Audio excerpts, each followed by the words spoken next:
You're listening to the Geek Saga podcast. This episode features audio that was recorded at a discussion panel at DragonCon 2024. Please consider backing us at patreon.com/geeksaga_entertainment for early access to these podcasts and other perks.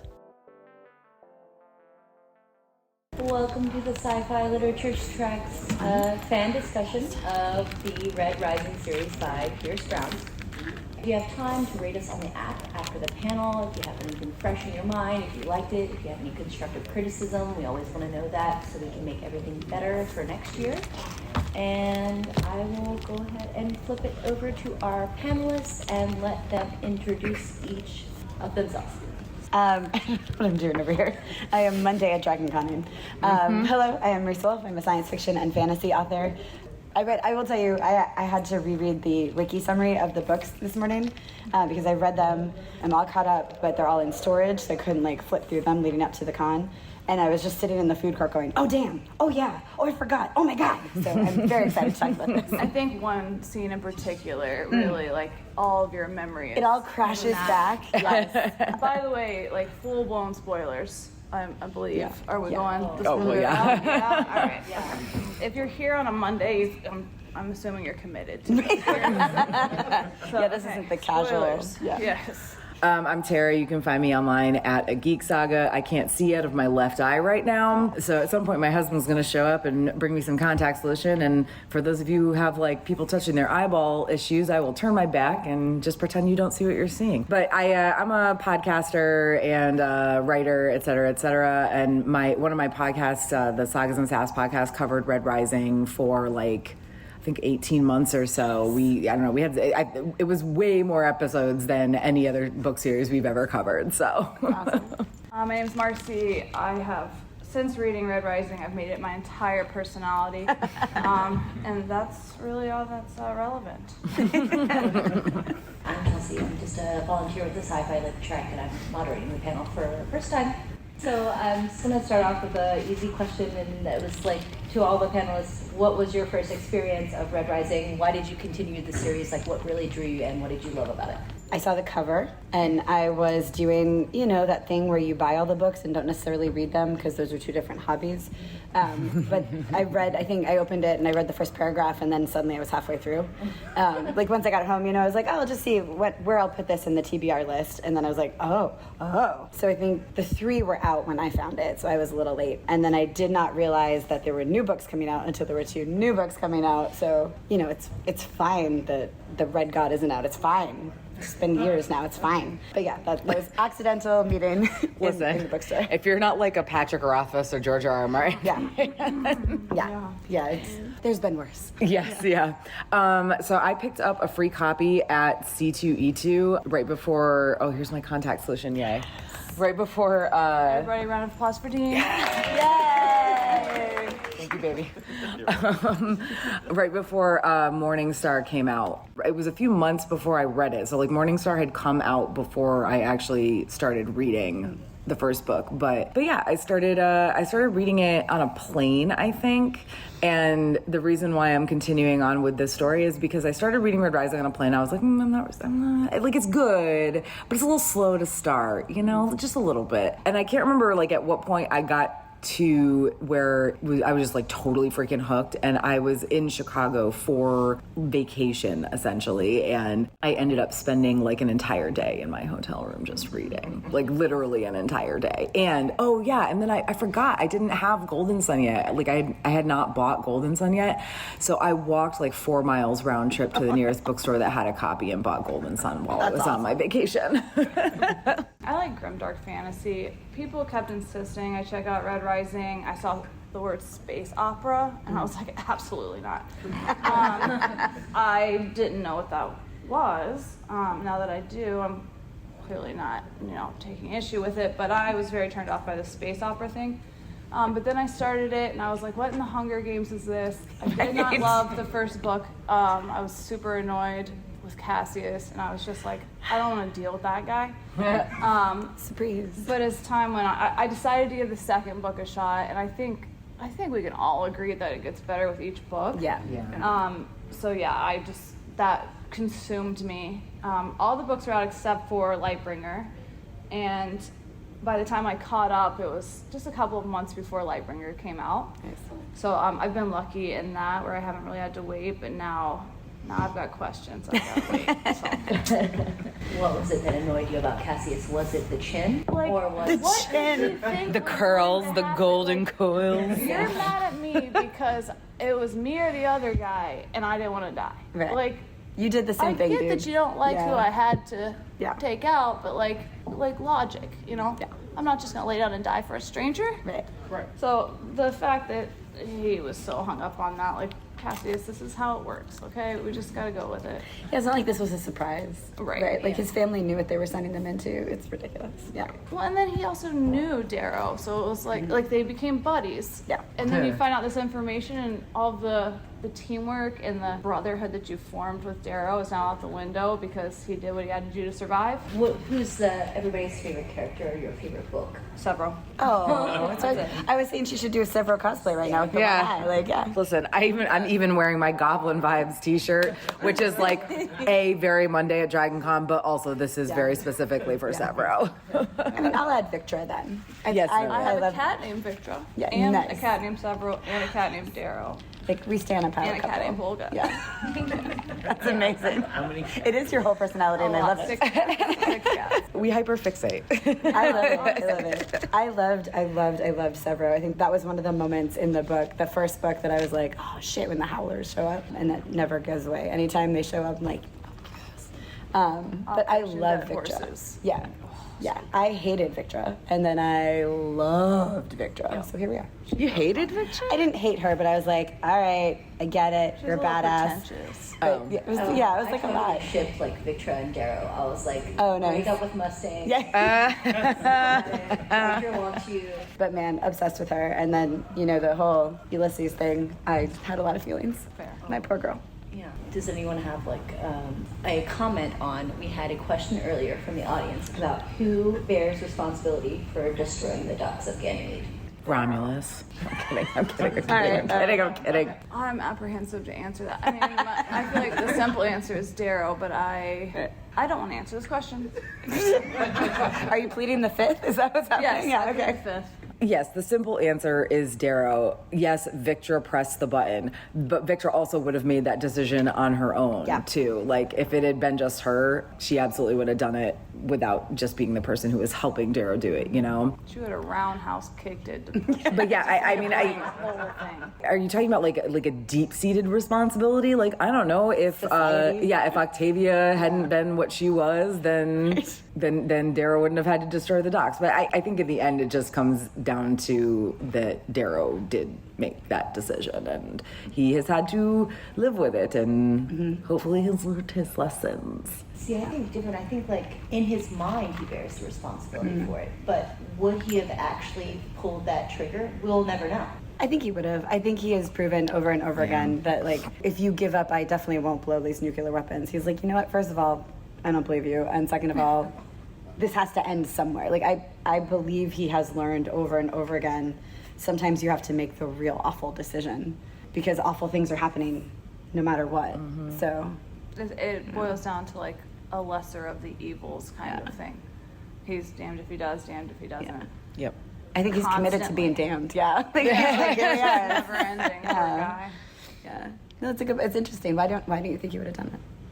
I just think that we'll never know if he would have done it or not. You're right. Because she took it away from him. She took away his choice to do it, and she chose to do that because she was his friend, and she wanted to bear the pain of making the decision. Yeah.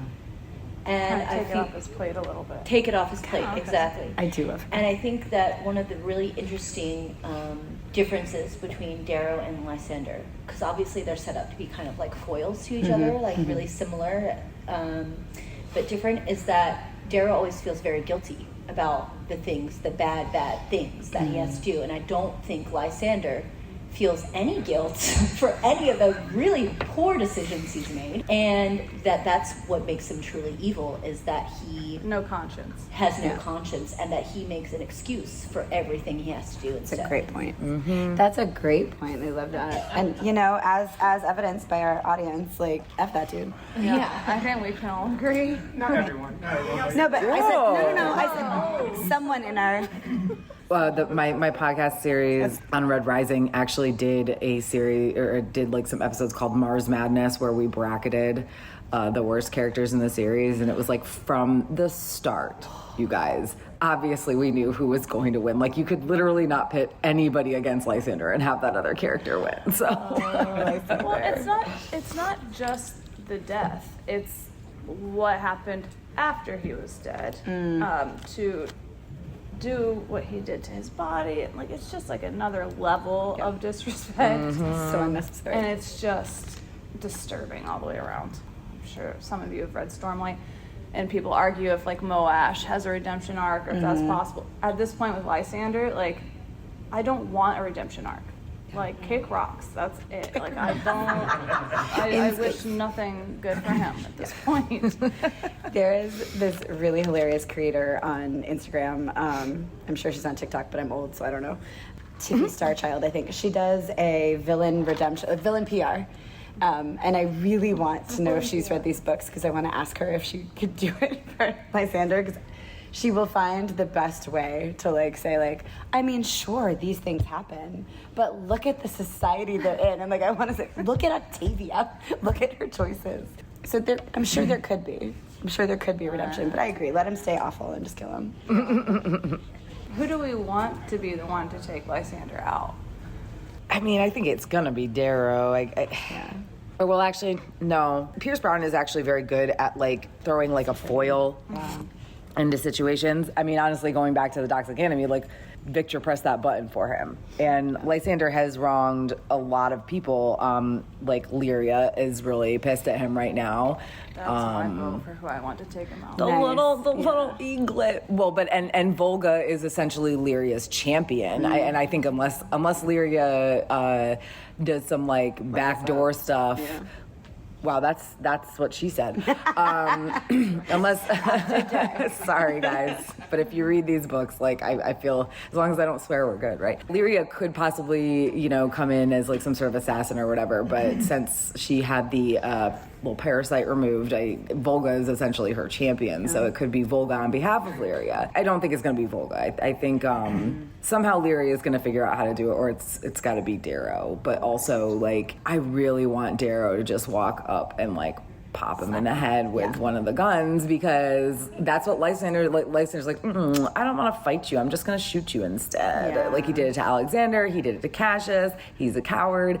And I know like Darrow like, is kind of like wannabe honorable, but I would just really love it if he fed Lysander some of his own medicine right in the face. So you think like he doesn't even deserve a good death? Like, no.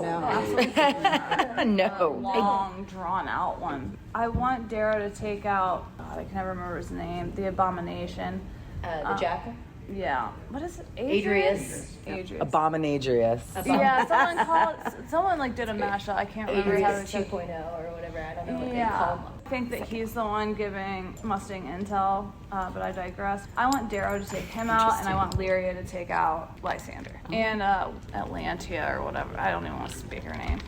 I mean, are there any? Do we know any? I don't know anything about if Red God is going to have a time jump or anything. Is it going to be pretty consistent, or we do another time jump? I don't think there's going to be a time. Not a big one. Yeah, I don't think so. But I'm curious to know, like, it's called Red God, but who do we think the Red God is? Is it Darrow? Yeah. Is it going to be someone else? Is Rona going to come back? Like, we don't even really know what happened to her. Where is justice for Rona? Like She's I think she's gonna pop back up, but I've seen theories that she's Lysander's whisper. Oh. Yeah, that she was carved and she is actually Lysander's whisper, but that doesn't really make much sense because like that person is actually trying to like keep him safe and take care of him, and I feel like Rona wouldn't. I don't know, maybe no. Rhoda saw him shoot Alexander. There's no way she would be keeping him safe. Yeah. But that is a theory that I've seen bounced around enough that I'm pretty sure it's like popular in the fandom. What happened with Figment? Like, did we just like scrap that whole storyline, or is this going to come back into play? Are there lasting effects within Lyria? Like, what happened with Figment? It's gone. It was a red herring. But what was the point? Like, why even? Like, is it just scrapped, or is it going to be relevant later? I think that he got in like a little bit too deep with like the different storylines and just really wanted to finish the series in 6 books and didn't want to have like 40,000 loose ends, and he just like tied it off. He was like out. I don't need this. Just like he didn't want to go down that route of like, for instance, the Golds. They're already super overpowered, obviously, and he's already struggling to give them flaws, give them ways that they can be defeated. And then you're going to introduce this new element that's also going to overpower other colors as well. Whoever it affects, we don't know what it does. We don't know the extent of its powers. Who knows where Quicksilver is and like who designed this thing? It was just like too many unanswered questions. I don't think he would be able to. That's fair. This is just a completely random side note, but I met Pierce a while back, and of all the books I've read and all of the characters I've experienced, I've never identified more with a character than I have with Mustang, and she's not my favorite, but I very much identify with her. And so I was very curious. Like I said to Pierce, we've got Volga, we've got Lyria, we've got Severo, Darrow, all these names, but then we've got Virginia. And I said, where did Virginia come from? Like thinking like maybe that's his grandma's name or something. Like, and he was like, and he leaned back in his chair, and I said, is it from like the train song? He was like, yes, Meet Virginia. That's where it's from. Oh. And I just, now every time I hear that song, Yeah. I'm like, oh, this totally inspired Red Rising. This is where it came from. Just a little fun side note. That's funny. What's up with Pax? What's his deal? He's kind of turned into a little a-hole. Yeah. Well, that's what I was asking. It's going to be a time jump. Because I was like, maybe he'll grow up and fight. I have a 17-year-old stepson. They're all a-holes, okay? Like, I love the kid to death, but like, he is just at that age. And also, his parents have kind of been, I mean, Mustang less absentee than Darrow, obviously, but I would not say that either one of them has been the best parent. Yeah, I would say being a parent is secondary, but by tertiary, even. It's not even, It's in the top 5. Why did you have a kid at all? That's such a good question. I feel like Well, she hid him away for a while. It's fine. Darrow and Virginia's attempt at like the very start of sort of restructuring this society, right? He is the first like colorless, essentially, child, and I would say like that is a start. But who wants to be the first one of anything? Right. He's the first human being of his kind, essentially. And, at this point we're asking, like, is restructuring of the society even possible? You know? I mean, that is a very, very small step in what is essentially, I think, like a huge task. Like, Well, and he's been kidnapped, and he's been hidden, and he's been kidnapped again, and he's been through a lot. He's been through it, yeah. But I fully agree. I think, like, you were meant to be, like, our shining beacon of the future. That's why we named you Pax, right? Like, this is for the peace that we clearly are not going to have in your lifetime. So I could see that being, like, real tricky. I think that's Annex script now. Yeah, like, I mean, they could have some sort of peace in his lifetime, but Just definitely doesn't feel it probably in this. Well, and too, like, because he is the first, essentially, like, I mean, you can't really call him colorless. He's rose gold. Yeah. He's got those Instagram 2018 vibes, guys. That's fair. He went to Disney World and he got those rose gold Minnie Mouse ears that everybody wanted. But because he is technically the first, like, colorless kid, and he did actually do, like, a good job of holding his own when he was, like, with the Obsidians and everything. Like, I think he very possibly likely has the capability of becoming the person that kind of binds things together in the future. But again, the issue turns to, will there be something for him to bind together? Yeah, it's good. Yeah, it's good. Is not Severo the first Rose Gold kid? Yeah. I don't know if he's the first, but he's the first we know of, yeah. Yeah, but So I feel like that's a little bit different only because Severa's mom was like actively carved in order to have him. And I almost like wonder, not that it makes him like any less of like her child or whatever, but I do wonder like how, because Mustang and Darouse was like a more natural conception. And I'm putting that in quotes because obviously Darouse was carved too, but unless or until we hear more from Pierce about like how the carving of different colors works so they can have kids with each other, I'm going with Pax. And also, let's be real, Pax has been raised to that role. Yeah.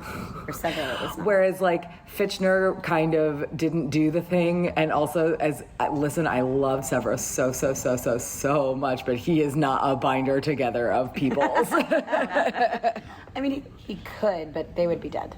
Yeah. So it'd be Frankenstein. Yeah. Sewing them together, it'd be fine. I feel like he would actually enjoy that. Yes. So Figment, essentially, let's just say the whole Figment storyline was scrapped. What about Adrius? Like he was not prevalent in Lightbringer. That cannot be scrapped. Like they have to be doing something with the Jackal. No, I agree with you. I think he's the person who's informing Mustang. 110%. I do too. I think this like reborn version is a different person. Yeah. Ultimately, because she's getting her intel somewhere, and she doesn't want anyone to know. And like for what was it, an auction where Severo was sold? Yeah. Mm-hmm. Who would auction off Severo? He's like the greatest possible bargaining chip you could have. Yeah. And I feel like it was kind of set up for it to go. I don't know how to say what I'm thinking. I just think that For him to have a Adrius path is out. feeding info Yeah. to Mustang. Yeah. So if we think that Adrius is the one that's feeding Mustang all her information, do we have a theory as to why? Is he getting a redemption arc that, he is essentially like the first villain. He's the villain that's set up in the first trilogy. And Lysander's obviously set up to be like the second boss, the ultimate boss. But do you think that he's got good motivations or bad motivations? Like, does anyone have a thought as to why he would be informing Virginia? I think if we look at Adrius and Virginia clearly has her head on straight. Adrius, not the case, due to the way that they were raised. Obviously, he's capable of being good because Mustang is good. Mm-hmm. Without the influence of his asshat father, maybe this like reborn Adrius is more of a Mustang type, maybe a little more not miserably evil. But I don't know. I have no idea. Well, it's like If he would have a redemption arc, it would have to be like because he was reborn and became a different person. I really hate the clone thing, honestly. I love these books so much. I think Pierce Brown is a brilliant author. He's got great character development. He cannot say enough good things. This is my favorite book series of all time and has been for quite a while now.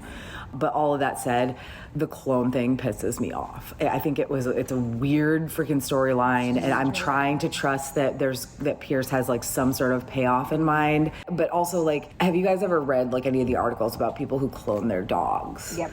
Like, you'll get a dog that's the exact same dog DNA wise, but let's say you raised that dog originally in your 30s and now you're like 50. Well, I'm a different person at 41 than I was at like 35. Okay, not totally different, but we all grow and change as we get older and experience life, et cetera, et cetera. So you at like 50 are raising this dog, you're raising it differently than you raised the one it's cloned from. So it is an entirely different animal in like personality sense. And I know that Adrius had all that set up where he had his own like memories and stuff and like writings that the clone had to study. And of course we have freaking milk cow Lilith over here feeding him her obsession, like literal like Adrius obsession stuff. But I think that if he gets out from under, because he was already in Dark Age disgusted with her and disgusted with the people that the Bone Riders that she was surrounding them with. So yeah, I think that with him already being disgusted with these influences, I still think that Adrius, the original Adrius for sure had like an innate like psychopathy. So I don't know that that's something that goes away when you clone, because it is part of your like actual makeup, but he could be less awful because he doesn't have the influence of Nero. So yeah, he does not have Nero's influence. So I do think that there's a chance that he could can you call it a redemption arc though? Like, I don't think it is because it's a different person. But yeah, like I think without certain influences, he could at the very least be like not totally the worst. Yeah. If he is the one feeding Mustang intel, I would assume that she's the one kind of parenting him. Mm-hmm. And I keep trying to figure out why.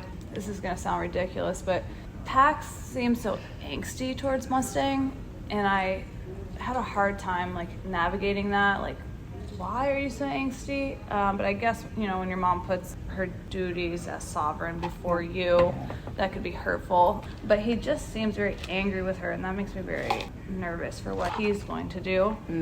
I don't know. I have a weird feeling about Pax. I'm very nervous about what he's going to do. Because based on his namesake, based on the fact that he is the offspring of these two characters, like, of course we think that naturally you would think he's going to be this great savior in a sense, but it could go the opposite way. He could be like, you know what, you guys were not here, because who wouldn't hate Darrow if they were his child? Yeah. I'm sorry, but he's not the best dad, and I think he's navigating that in his own way. But it's like Severo as a parent is very different than Darrow as a parent. Mm-hmm. I don't know. I'm rambling. Can I ask a question? Is everybody else other than me in this room a Darrow stan? I do not like Darrow, so we all love Darrow. I will say in Lightbringer he became a lot more palatable. Like I love what Pierce has done with his character in Lightbringer. But and you said earlier, like I think it was it Virginia that Mustang that you said like you see yourself a lot in her, vice versa, but she's not actually your favorite, and like that's really actually why I disliked Darrow so much, is because like all of his flaws were like, oh no, that's me, oh dear, like obviously I'm like the real life human okay end of things, but yeah, the early books he drove me freaking crazy, and then it just was like Iron Gold and Dark Age, I wanted to throw him against a wall. But yes, in Lightbringer he is becoming a lot more palatable, but it's so like in the fandom everybody is all about like I help sorry, it's Monday guys, I help moderate the Red Rising and Beyond Facebook group. One of the questions we ask to determine that people are real people is like, who's your favorite character? It's a simple question. Every once in a while we'll get a laughable one, like, who in God's name thinks that Roke is their favorite character? Who are you? Like, I have questions for those people. Yeah. But the vast majority of people is Darrow, and I understand that he's the main character, but his main character energy was so negative to me for so long that I understand why people like him, but I don't think he's that great of a character. I think the side characters, quote-unquote side characters, are just so much better. Fully agree. So who is your favorite character? I think I said earlier, I mean, Severo for the hilarity, but I've also, Cassius, I guess really I could say Cassius in Lightbringer is my favorite character, like very specifically. And then you also asked, the first question you asked favorite character and favorite book. I don't think any of us answered favorite book. Oh. Morningstar was my favorite up until Lightbringer came out, and now Lightbringer is my favorite. It's really a tie between Dark Age and Lightbringer, but I'm leaning Dark Age. I really enjoyed Dark Age. Yeah, me too. I'm due for a Lightbringer reread. Like, everyone's gonna die. Yeah. Nothing's going to plan. Total and complete misery from front to back. Gloom and doom makes me happy.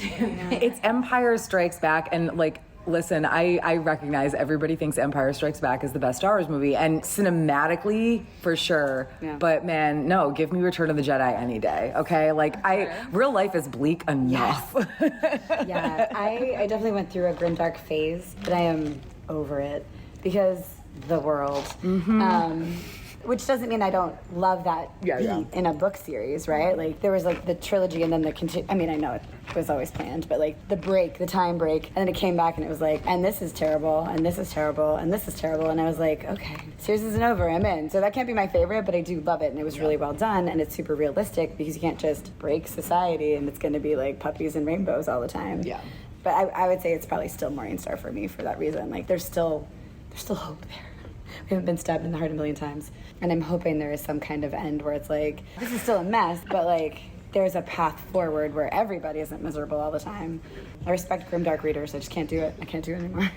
They should have said dark, gory, political, space opera. I hate the comparisons to Hunger Games like so much. Like I get that the Institute is like Hunger Games-y in what it is, but like these books are not like. I like the Hunger Games. I've read those books like 3 times, I think. these are not the Hunger Games. This is so much darker than that, even like from the very beginning.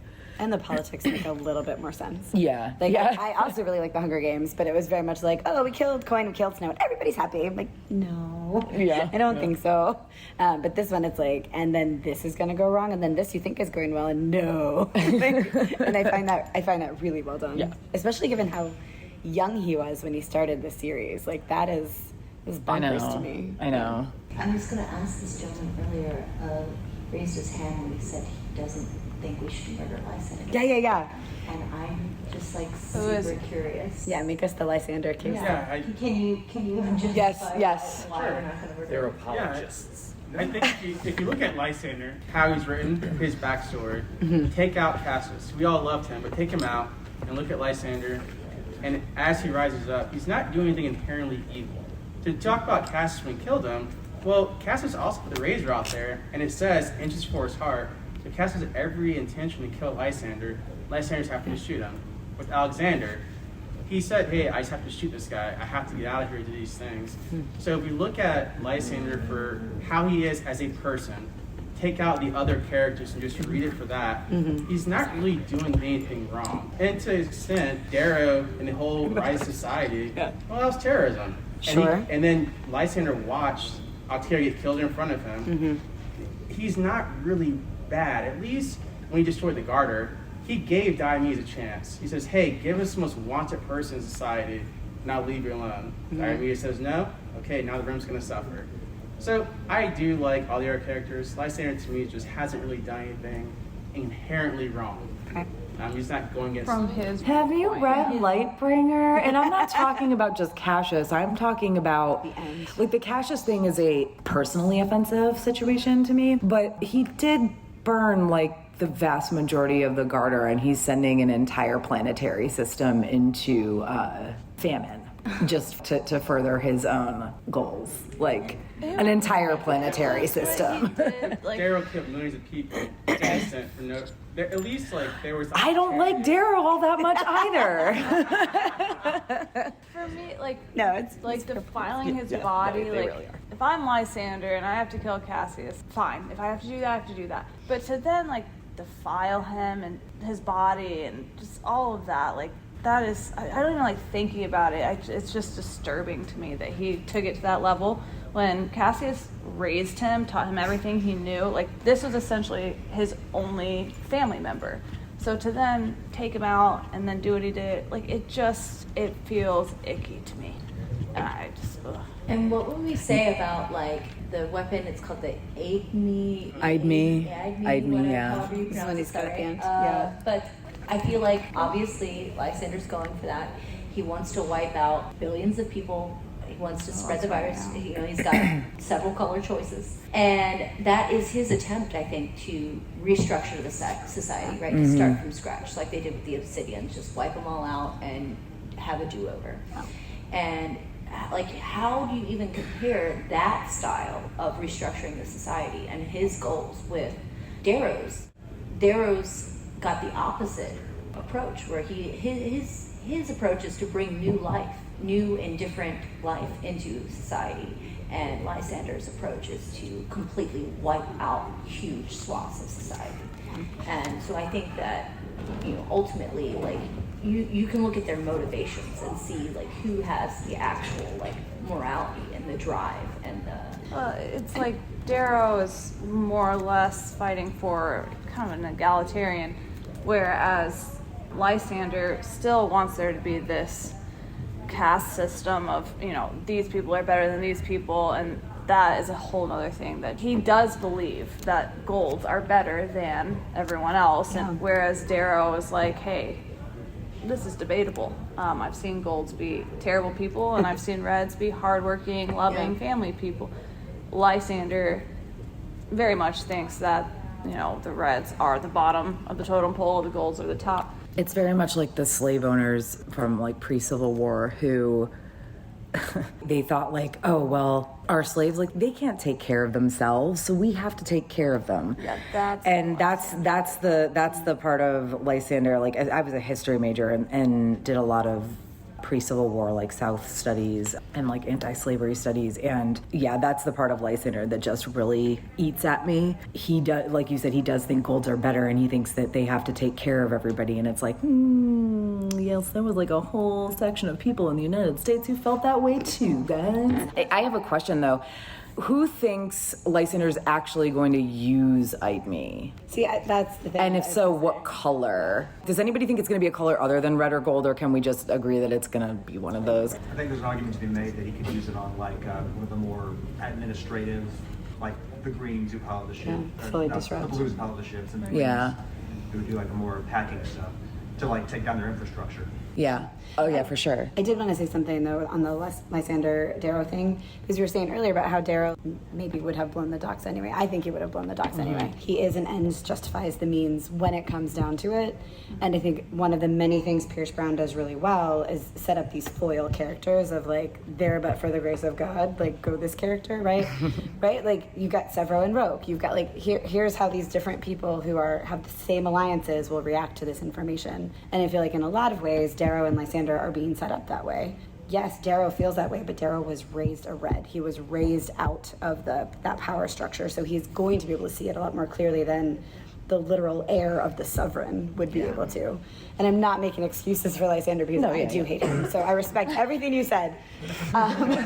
He's just so frustrating because he doesn't have to go. Like every time he's like, here are two things, and this one is crappy, and this one is absolute terrible. Yeah, this absolutely, like he like dives head first. It's like the gif with the like sugar and he just his whole face. But for his upbringing and for like, yes, he had a lot of time with Cassius, but like not all of his time.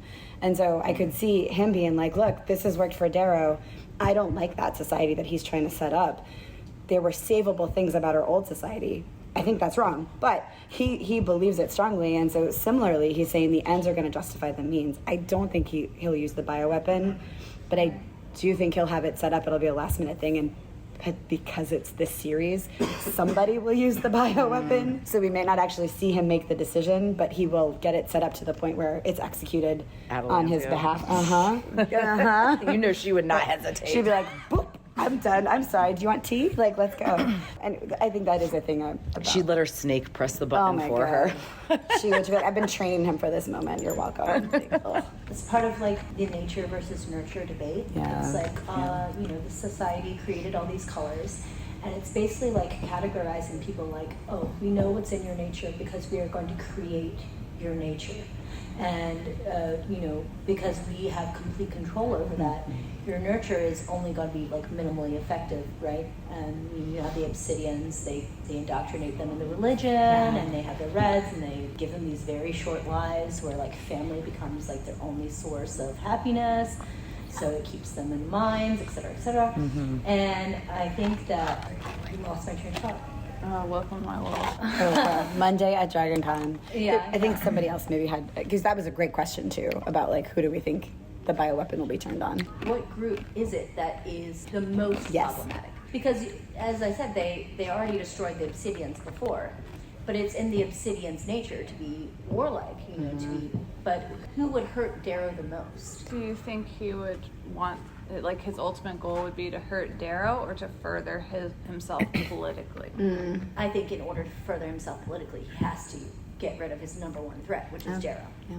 To your point, at the end of Lightbringer, obviously Lysander is looking at like the red and the gold for Idme, but it would not, now that I'm thinking about it, it would not shock me at all if Pierce pulled a fast one on us and was the greens for like the technology stuff or the blues for like, then there's like no pilots. Yeah. I mean, and also, holy crap, if he takes out blues, Pax is in pilot school. Yeah. So like that would actually give Pax. Tara just figured it out. No, this person. Sorry, what is? I don't know your name. This person put this in my head.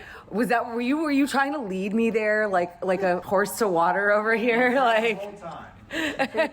He's actually Pierce. It's fine. Yeah. I have anxiety from excitement, adrenaline right now. Yeah, right? That is a really, That would be pretty I'm going to fun. have to reread and... Coming up with the crazy fan theories at this 1 p.m. Monday of Dragon Con panel. I don't know why, I have such a bad taste in my mouth regarding Pax after Lightbringer. I just was like, a little it's not a late night panel. What a little jerk. Like I just thought he was. Again, like I said, I have a 17-year-old stepson. I love the kid to death, but he drives me freaking crazy with his attitude and lack of like respect. I know Pierce doesn't have kids, but like, has he been around kids? Because I have a nephew who's like 14 and it's the same way. You don't have to have your own kids, just be around them. Teenagers are the worst. Yeah, I taught middle school, can confirm. Oh, there you go, there you But go. Oh, middle school is also like the worst absolute age. worst, I know. Does anyone have any other fun theories for like what they think is going to happen in Red God? I love Red Rising conspiracy theories. Yes. So much fun. From the audience as well. Anyone out there have like That's what I'm here, yeah. this is for sure questions. Yeah, we're getting to the last like 15 minutes of panel, so if you have anything you want to ask Or say. convince us us you would like to of make. Convince us Lysander's amazing. Yeah. Yes. I guess as someone through Lightbringer up to the ultimate betrayal actually kind of identified with Lysander to a degree. Like I understood him shooting Alexander in the face and like why he did that. He had that real connection with Diomedes and that real relationship with him, and he seemed to be acting from like a moral compass. This Went is on a hard Mercury, and then with Atlantia, she who shall not be named apparently, and especially the Fear Night factor, when he was totally powerless. Like I think that fundamentally changed him. Yeah. Where he wasn't focused on working the system anymore. He realized the only way to not be powerless again was to be powerful. Yeah. So that's fuck Lysander. I mean, end of the day, yeah. Wanted to know what I know there were so many twists and betrayal and complexities. What's your favorite or worst betrayal in your mind? Or I think we'll all say the Lysander Cassius thing. Yeah. Yeah. Worst betrayal. There's no one so accursed as a kinslayer, guys. I will. Yeah, that's I true. will say that as Jason here was reading, I had insisted he read Red Rising, and at one point I said, "Who do you identify with?" And he said Lysander earlier on, and I was like, "Oh, okay, okay." And eventually I get a text message like, "I don't know if I do identify with Lysander." So just to clear that up, I just want to mention Apollonius because I love him, and I just think he's fantastic. And I want him to be a big part of Red God because he's just so awesome. Yeah, every time he's on the page, it's like, what ridiculous song or speech is going to come out of this guy's mouth now? And now we don't have Cassius with his chin and his golden curls anymore, so we need Apollonius's golden curls all over the pages. I love Apple. He's so great. He's so unapologetically psychotic. Yeah. He's Lysander, but he knows his hero. Yeah, I'm just curious how you think that Pierce is going to handle Atlantia still being on Earth, with Julia now controlling essentially Luna and that deal they made with Apollonius. And then how is that invasion going to work? I mean, that's a lot of threads to kind of pull out, and I don't know how he's going to wrap it up. But I'm just kind of curious as some theories. I don't really have any theories, but like just keep in mind that this was supposed to be 2 like trilogies, and he had so many threads going that he had to make the second set into 4 books. So like, but I'm to be honest, I'm with you. Like I'm like, how is he gonna wrap up what's going on Earth, what's going on Luna? You know, Lysander's going back to the main part of the system with Idme, and the Rim is a mess. I'm at a loss as to how like. Is it going to be a Brandon Sanderson length book where he has to like cut the entire appendix so that it can be physically bound? Because that's what's happening with Sanderson's next book. So they've invented new binding techniques for Sanderson. Yeah, like seriously, it's crazy. So yeah, I don't really have any theories because I'm almost afraid to think about like how, and I don't want.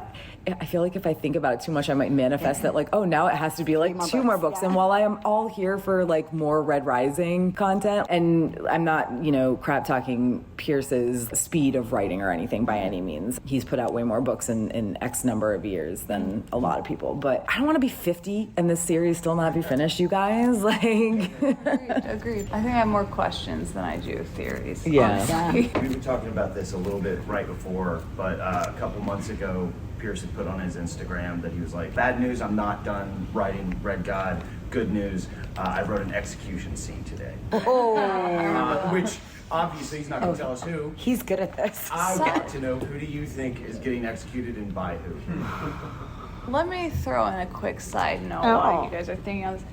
When he first started the series, he used to draw, put all of their names in a hat, and whatever name he drew, that's who he would kill off.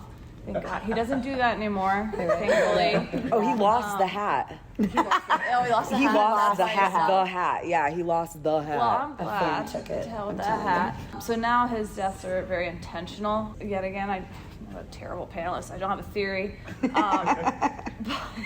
I don't know. He has this sick, twisted excitement over it, which makes me feel really sick, twisted, and excited. So I think my only input on that is I think it will be an execution that makes the readers happy. I don't think it's gonna be like a Severo, Darrow, whatever kind of thing. I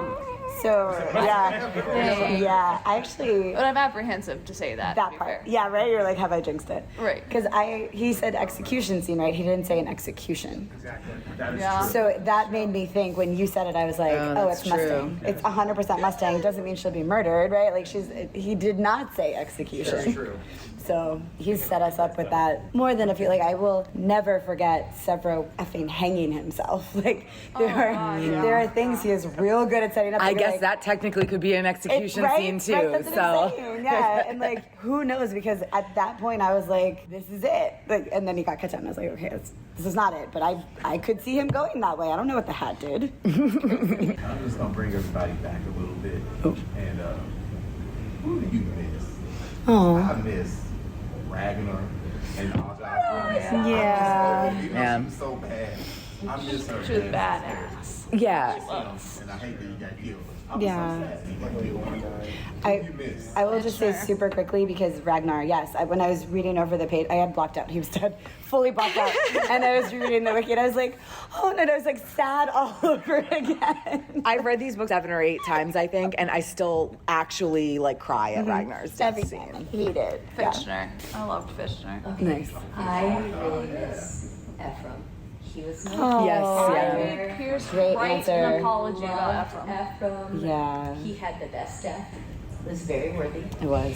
And predictable. yeah, I feel like he, for me, was the realest character. Oh, yeah. The one that I feel like he was a real person. He had real motivations. He had real flaws. He had real love for Trick. And when he died before he got to see Volga kind of come into her own or whatever, I was so upset about it. I was like, That was the first thing when I met Pierce. That was the first thing I said. I really don't appreciate what you did with Ephraim. And so when he signed my book, he said, sorry about Ephraim. That's adorable. I was like, I wish I could post this, but. Yeah, I know, I agree. I think Ragnar, obviously everybody misses Ragnar, but I think Ephraim was just a way more fleshed out character, because also Pierce's writing and character development has, as it does, grow as he's grown as an author. And also I know it's too soon, but I'm just already thinking about how much I'm gonna miss Cassius. And I didn't even listen, Pierce, what he did with Cassius's character in Lightbringer was just masterful. And if you had told me, when did I start reading these books? 2015. If you had told me 9 years ago that I would turn into a Cassius stan, I would have been like, who the hell are you? What? No. What's up with that chin? Stop. But yeah, no, I'm already just dreading missing Cassius. I will say, I think the most upsetting death scene for me, it wasn't even the character, it was just the scene itself. It just broke my heart with Sephi. God, what a horrible. I hated that. I absolutely hated every second of that. Volsung Fa. But holy crap, you talk about like death scenes, Darrow chasing Volsung Fa all over, I can't remember which moon or whatever it was, but oh my God, yes, clang, clang, clang, confess, like... Iconic. So good. That's the sort of thing where everybody, one of the things that comes up way too often in the Facebook group that I help with is like people wanting to ask like, what's going to happen with the show? Is it going to be live action? Is it going to be anime? Blah, blah, blah, blah. I'm super hesitant about the idea of this ever being put on screen. Like I love the idea, but also like, ooh, how could they possibly do it justice? But that is one, like, Darrow, I would love to see somebody, you know, people create those animatic videos on YouTube. Yeah. I want somebody to do that with the Darrow chasing Volsung Fa scene. Like, I need that on a screen, like, immediately. I fully agree. I don't think they could do it justice. I just, I'm a Wheel of Time fan. So let me just stop there. Y'all are picking up what I'm putting down already, so let's just leave that alone. Okay, we've got a few minutes left. I'll take one more audience question and then final thoughts. Okay. Actually, going back to the Volsung Fa fight, what's going on with the Mind's Eye, and do we think that the Breath of Stone is like similar or a different thing? I think it's similar. Yeah. Like evolved. Oh, and I've also seen a lot of theories that Pax has the ability to use the Mind's Eye, and also Lysander hasn't really been able to, which is totally fine with me. Honestly, I think the Mind's Eye is a stupid plot device, but I do like that Lysander is like screwing up so bad and acting like such a jerk that he's not able to use the Mind's Eye. So I'll at least like that, I suppose.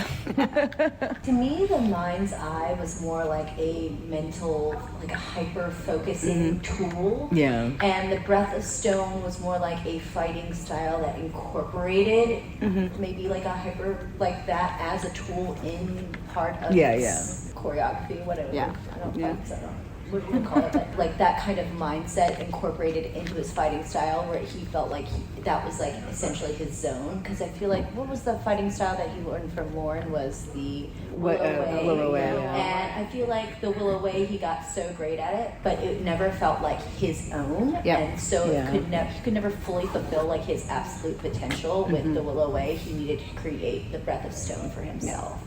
Yeah.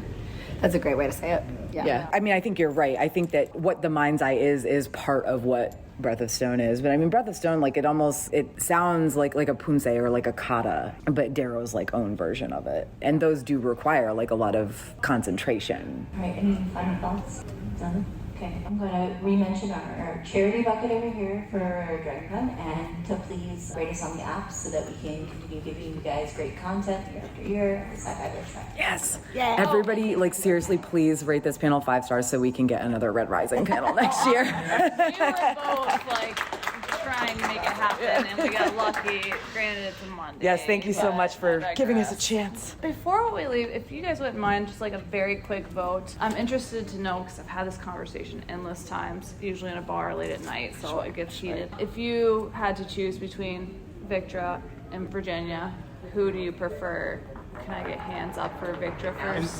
Wait. Just in general, just as a character. Oh, as a character, Victra. Just that you enjoy. As a character we want to hang out with, or just like because those are two different. Like one that you just like when they're on. When you're reading we're not doing the ship thing pertaining to them. I ship myself with Victra. I know, right? It's like So Victra. I do. I love Mustang. I do, but Victra's my girl. Someone I report to is like a president. Just like a character you enjoy reading. Probably not going to go on vacation with her. Yeah, I wouldn't want to work for Victra, but I would want to be friends and other things with her. I would do whatever Victra wanted me to do. I think the line where Victra says she gets birth standing up, I'm like, she's a superhero. I mean, seriously. I love her. So any votes for Virginia? I love Mustang. Yeah. Dang, I feel like her and I are the same person, so that's very hurtful, but okay. Like I set myself up for one last punch with DragonCon. Amazing. Thank you guys. Yeah, thank you guys so much. Thank you. I'm so glad you guys got this. I saw Sue post that there's going to be a Red Rising panel, and I was like, fuck yeah, I want to be on this. Yeah. Oh my goodness. Thank you for listening to the Geek Saga podcast. If you like what you heard, please check out other Geek Saga entertainment endeavors, including the Sagas and Sass webcast and podcast and Ice and Fire Con.